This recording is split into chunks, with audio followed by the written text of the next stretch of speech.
Now that you New Yorkers know who's holding up traffic. Driving a little slow.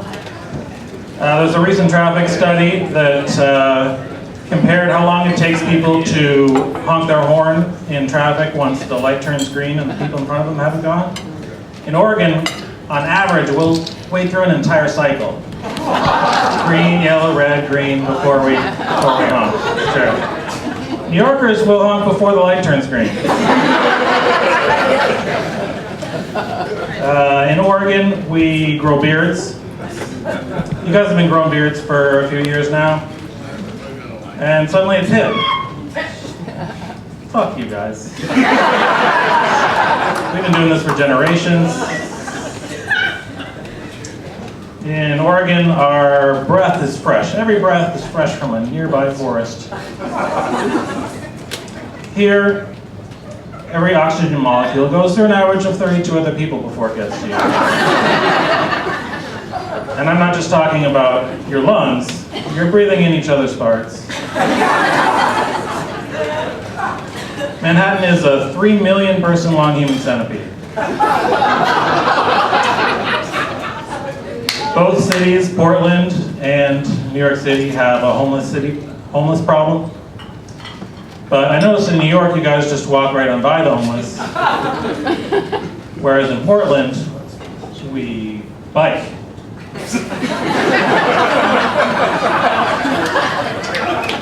But our problems in this country go beyond the East Coast, West Coast.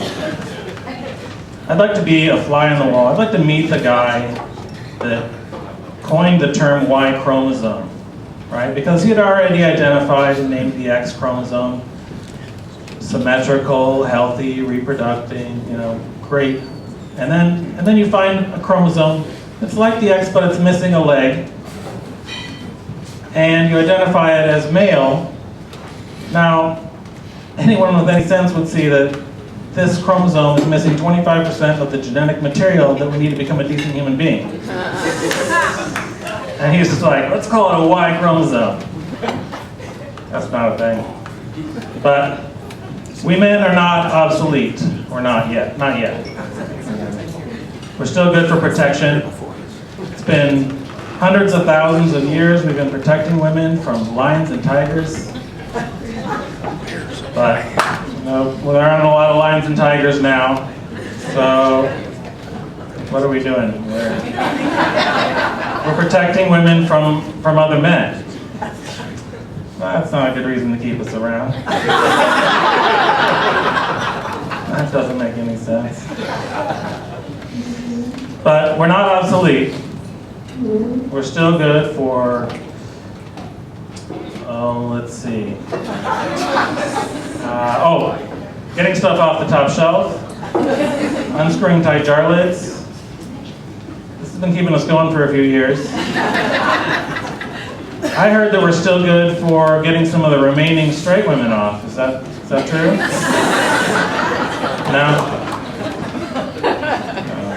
That's not true.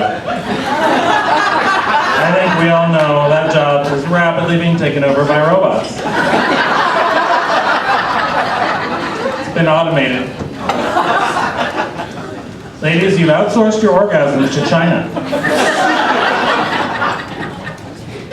They took our jobs. When I spend the night with a lady, I can't sleep with all that buzzing going on. I wait until she's passed out from all the vigorous robot fucking. And then I start tightening jars, putting them on the top shelf. That's all we've got. That's all I got. Thanks, guys.